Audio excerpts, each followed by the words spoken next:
ये ट्राइबल जिले के मजदूर एवं गरीब तबके के लोगों की तस्वीर है जिन्हें जनसुनवाई का सफर तय करने में घर का राशन उधारी पैसा का सहारा लेना पड़ता है।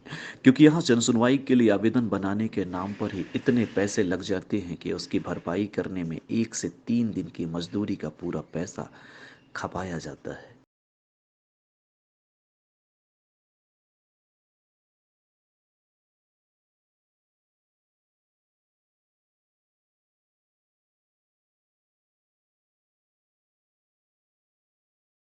मध्य प्रदेश सरकार ने लोगों की समस्याओं को सुनने के लिए, लोगों की जो तकलीफ है उनको सुनने के लिए एक जन सुनवाई का कार्यक्रम शुरू किया, जो प्रदेश के हर ज़िले में जितने भी संबंधित अधिकारी होते हैं वो प्रति मंगलवार 11 बजे से लेकर दोपहर 1:30 बजे तक बैठते हैं, 2 बजे तक बैठते हैं, लोगों की समस्या सुनते हैं। लेकिन उससे पहले जो लोगों की एक समस्या होती है, जो बड़ी समस्या होती है, पर वो आवेदन देने जब आते हैं, जब वो आवेदन लिखवाया जाता है तो उनसे कितना आवेदन का पैसा लूटा जाता है, लिया जाता है। जो घर का अनाज बेच के, जो घर के सामान बेच के आवेदन लिखवाते हैं, यानी कि लोगों की माने तो 100-150 रुपए से लेकर 500 रुपए तक आवेदन लिखने के मात्र लोग लेते हैं।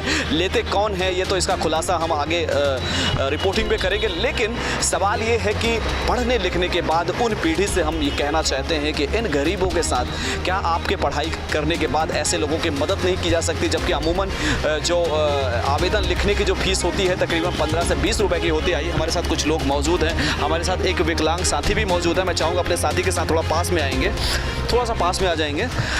क्या नाम है आपका? साहब रूपलाल सिंह।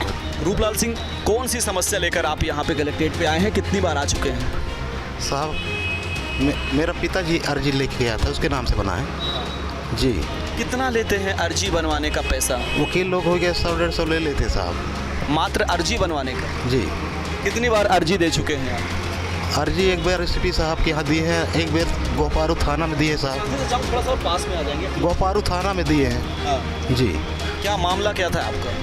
ये शासकीय जमीन में पुरखाती महुआ समय आज पुरखाती समय से आ रहा है। अच्छा, मुझे ये बताइए कि 100-150 रुपये आप जब देते हैं आवेदन बनाने का, वो पैसा कैसे मिलता है, कहाँ मिलता है? हो गया साहब, मजदूरी बनी, मजदूरी करके कमा के माटी खोद के। कितना एक दिन का कितना मिलता है? जी भाई लोग करते एक दिन की मजदूरी कितनी मिलती है? एक दिन का मजदूरी वैसे पंचायती के हिसाब से अभी 150 रुपये देते हैं। तो आप समझ सकते हैं कि 150 रुपया मजदूरी है। ये बुजुर्ग हैं, इनकी उम्र से आपका अंदाज़ा लगा सकते हैं कितने साल के होंगे। इनसे पूछते हैं कितने साल के हैं और जन सुनवाई में आए हुए हैं, कितना पैसा लिया आवेदन बनवाने का? 200 रुपये ले रहे हैं।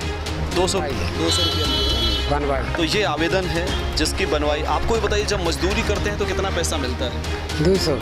200 रुपया मजदूरी का लगता है, यानी एक दिन का पूरा पैसा आवेदन बनाने में खर्च होता है। आप समझ सकते हैं लोगों की मजबूरी, आप समझ सकते हैं लोगों का दर्द। जन सुनवाई के लिए ग्रामीण क्षेत्र के लोग आते हैं, उनसे यहाँ के लिखने वाले कहते हैं कच्ची की पक्की, तो जो हाथ से लिख दिए तो उसका 300 रुपया, और यदि टाइप पर आ जाए तो 600 लेते हैं। तो हमारा अनुरोध है कि कलेक्टर महोदय स्वयं गेट पर जो अनपढ़ आते हैं उनके लिए लिखित आदमी रखें कि जो बाबू लोग लिखें अर्जी, और उसका जन सुनवाई में कंप्यूटरीकृत 3 प्रति बना करके इंतजार को दे दें। गेट में 2 प्रति दिया जाता है। एक तो जन सुनवाई भी 1 बजे बंद कर दिया जाता है, कम से कम 2 बजे तक सुनवाई हो। मीटिंग करते हैं और जनता के लिए मीटिंग होती है और बेचारे आके भटकते रहते हैं। जी हाँ, तो ये हमारे साथ कुछ लोग हैं। देखिए, ये जन सुनवाई पे आए हुए हैं और ये सारे ये आपके कागजात हैं, आवेदन हैं। ये आवेदन होता है, इस आवेदन का 100-150 रुपया आवेदन बनवाने की फ़ीस होती है। हमारे साथ बहना भी है, इनसे बात करते हैं। इतना पैसा जो आवेदन बनवाने का लगता है, क्या कहना चाहेंगे आप? गरीब में नहीं है तो कहाँ मिले पैसा तो मैंने आवेदन बनवाए। तो क्या सरकार और प्रशासन से क्या मांग है आपकी? यही मांग है कि हमारा संबल कार्ड में पैसा नहीं मिल रहा है, और जो का है हमारा आदमी ख़त्म हो गए, पत्ती वाला पैसा नहीं आया है, कौनो मेर के पैसा नहीं मिला। जी दोस्तों, ये विधवा महिला है, इसके लिए 150 रुपये कितना इम्पॉर्टेंट होता है।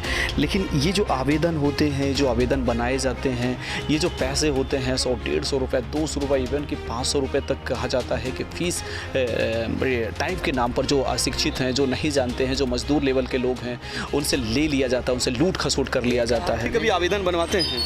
बनवाते हैं सर। कितना पैसा लेते हैं? सर पैसा के तो कोई निश्चित कोई रेट पर नहीं, जिससे जो जितना हो सकता है उतना, ये ऑफिसों में चाहे तहसील हो चाहे कहीं भी हो।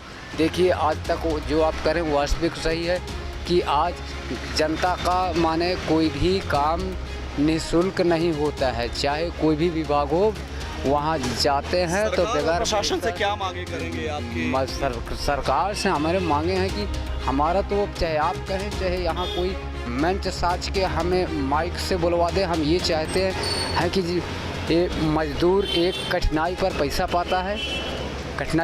पाता है तो वो आप अपना परिवार गोपाल पढ़ाई लिखाई नागा बीमारी समस्या के प्रति खर्च करें, ना कि जो शासन के कर्मचारी अधिकारी जो पदस्थ हैं उनके द्वारा हमारे सेवा होनी चाहिए, ना कि रिश्वत लेकर काम होना चाहिए। ये आप देखोगे, शादी के साथ दिखाऊंगा मैं आपको, ये माताएं बहनें हैं, ये लाडली हैं। ये जब उतने दूर से तहसील परिसर में बहुत लंबे समय से दलालों की भरमार है, इसको ध्यान में रखते हुए राजस्व अधिवक्ता संघ द्वारा बीच में अभियान भी चलाया गया पुलिस को इसकी सूचना दे करके, और यह प्रयास किया गया था कि जो दलाल किस्म के लोग हैं, जो गरीब लोग यहाँ पे आते हैं उनसे रुपए ऐंठने का काम करते, ऐसे दलालों को पुलिस गिरफ्त में भेजा जाए, उनके खिलाफ कड़ी कानूनी कार्रवाई की जाए। इसको ध्यान में रखते पुलिस बल के कुछ कर्मचारी यहाँ पे आए भी थे, बहुत सारे दलालों को पकड़ के ले भी गए थे। निश्चित तौर पे बीच बीच में दलाल जीविकोपार्जन की दृष्टि से यहाँ पे अनाधिकृत रूप से प्रवेश करके इस कार्य में लगे रहते हैं, और आपने जो ये अभियान चलाया इसके लिए मैं आपको बधाई देता हूँ कि निश्चित तौर पे लोगों का शोषण नहीं होना चाहिए, और शोषण में जो लोग संलग्न हैं ऐसे लोगों के विरुद्ध कार्रवाई के लिए हम भी प्रशासन को पत्र लिखेंगे और कड़ी से कड़ी कार्रवाई हो, जिससे आम जन को त्वरित न्याय, सुलभ और सस्ता न्याय आसानी से प्राप्त हो सके।